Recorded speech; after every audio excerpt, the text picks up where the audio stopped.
Hello বন্ধুরা, কেমন আছো তোমরা সবাই? আশা করি তোমরা সবাই অনেক ভালো আছো আর তোমাদের আশীর্বাদে আমরাও অনেক ভালো আছি। তো আমি আজকে তোমাদেরকে দেখাবো যে খুবই সহজভাবে কিভাবে চিকেন রান্না করা যায়। বন্ধুরা, মাংস রান্না করার জন্য কিন্তু আমি আগে থেকেই চুলাটা অন করে রেখেছিলাম এবং আমি প্যানে কিন্তু আগে থেকেই তেল দিয়ে রেখেছিলাম যাতে করে ভালোভাবে গরম হয়ে যায়। তো তেলটা ভালোভাবে গরম হয়ে গেছে আর আমরা সবাই জানি যে মাংস রান্না করার জন্য কিন্তু গরম মশলার প্রয়োজন। তো আমি এখানে প্রথমেই গরম মশলা দিয়ে দিচ্ছি। তো তার মধ্যে আমি এখানে ব্যবহার করছি দারচিনি আর এখানে লবঙ্গ, প্রথমে এটা দিয়ে দিলাম। আর দিয়ে দেবো দুটো তেজপাতা, সেটাকে আমি এভাবে করে নিয়েছি। আর দিয়ে দিচ্ছি হচ্ছে কয়েকটা এলাচ। তো এলাচগুলো আমি একটু মুখ ছাড়িয়ে দিয়ে দেবো। দেখো, প্রত্যেকটা এলাচের মুখ কিন্তু আমি ছাড়িয়ে নিয়েছি। এগুলো এখন আমি তেলের মধ্যে দিয়ে দেবো। কিন্তু আমি আগে থেকে খুব সুন্দর করে কেটে এবং পরিষ্কার করে ধুয়ে রেখেছিলাম। এই পর্যায়ে কিন্তু আমি এখন এই তেলের মধ্যে মাংসগুলো দিয়ে দেবো।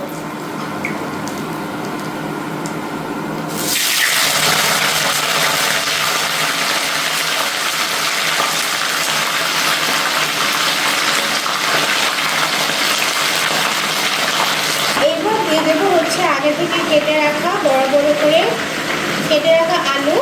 আর এখানে কিন্তু সমস্ত কিছু একসাথে আমি রেখেছি। এর মধ্যে আছে হচ্ছে পেঁয়াজ, তোমরা দেখলেই বুঝতে পারছো। আর আছে হচ্ছে কুচি করে কেটে রাখা রসুন, দেখো। আর আছে হচ্ছে আদা। এই গোটাই ব্যবহার করে তোমাদেরকে দেখাবো কীভাবে মাংস রান্না করা যায় সুস্বাদু উপায়ে। সমস্ত কিছুই আমি দিয়ে দিলাম। এইবার আমি দিয়ে দেবো হচ্ছে পরিমাণ মতো লবণ।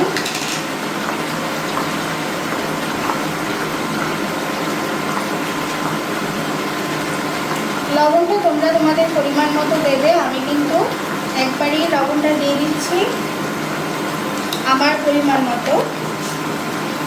আর এখানে দিয়ে দিচ্ছি আমি পরিমাণ মতো হলুদ।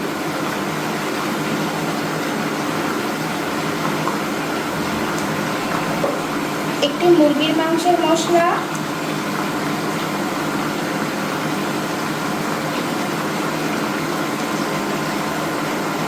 জন্য দিয়ে দিচ্ছি হচ্ছে শুকনো মরিচের গুঁড়া। কিন্তু আমি এটা একটু অল্প পরিমাণেই দেব, কারণ আমার মেয়ে আর আমার হাজবেন্ড কেউই আসলে এভাবে ঝাল খেতে পারে না।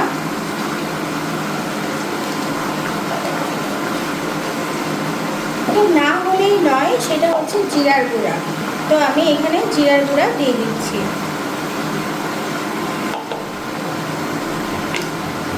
দিয়ে দেবো এখানে কিছুটা গোটা জিরা। দেখো, খুবই অল্প পরিমাণে এই গোটা জিরেটুকু আমি তেলের মধ্যে দিয়ে দিচ্ছি। আর দিয়ে দিচ্ছি খুবই সামান্য পরিমাণে চিনি।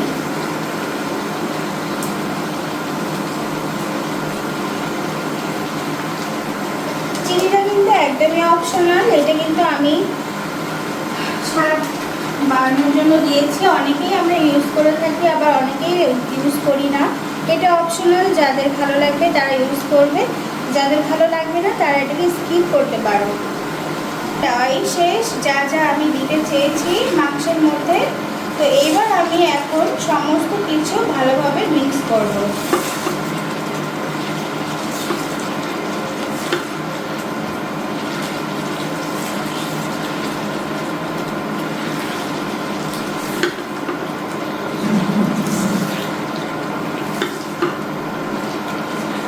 লো হিটে দিয়ে অল্প অল্প করে কষাতে থাকবো।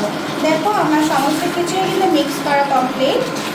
এখন আমি ঢাকা দিয়ে দিয়ে মাংসটাকে রান্না করব।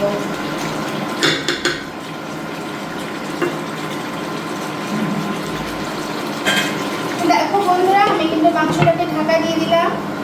আর চুলার হিট কিন্তু এখন 800-তে আছে। আমি এটাকে আরেকটু কমিয়ে 400 করে দিলাম, যাতে অল্প অল্প করে হতে থাকুক এগুলা। তো আমি কিছুক্ষণ বাদে আবারও এসে দেখাচ্ছি যে কি পর্যায়ে মাংস রান্নাটা হয়। বন্ধুরা, আবারও ফিরে এলাম তোমাদের সাথে। দেখো, মাংসটা যেটা আমি কষা হতে রেখে গিয়েছিলাম, আমি ঢাকনা দিয়ে দিয়ে কিন্তু মাংসটাকে একদমই কষিয়ে নিয়েছি। দেখো, খুব সুন্দর তেল ছেড়ে দিয়েছে আর মাংসটা কিন্তু ভালোভাবে কষা হয়ে গেছে। এত সুন্দর যে একটা ঘ্রাণ বের হচ্ছে, আসলে আমি তোমাদেরকে সেটা বোঝাতে পারছি না। তো রান্নার এই পর্যায়ে আমার তো মাংসটা একদমই কষা হয়ে গেছে। এখন আমি পরিমাণ মতো এখানে জল দিয়ে দেবো, যেটা ঝোলের জন্য আমি ব্যবহার করছি।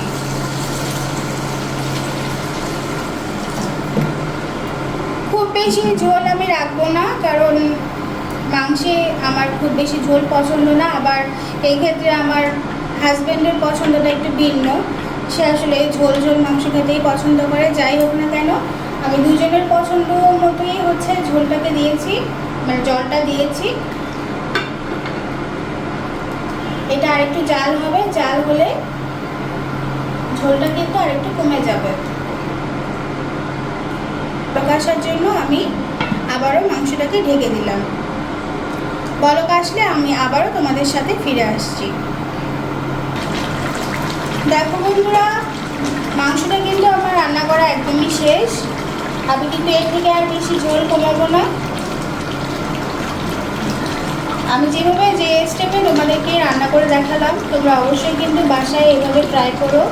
কেমন হয় খেতে আমাকে কিন্তু কমেন্টে অবশ্যই জানাতে ভুলো না। আমার এই ভিডিওটি যদি তোমাদের ভালো লেগে থাকে, অবশ্যই ভিডিওটিকে লাইক করে দিও, কমেন্ট করে তোমাদের মূল্যবান মতামত আমাকে জানিও।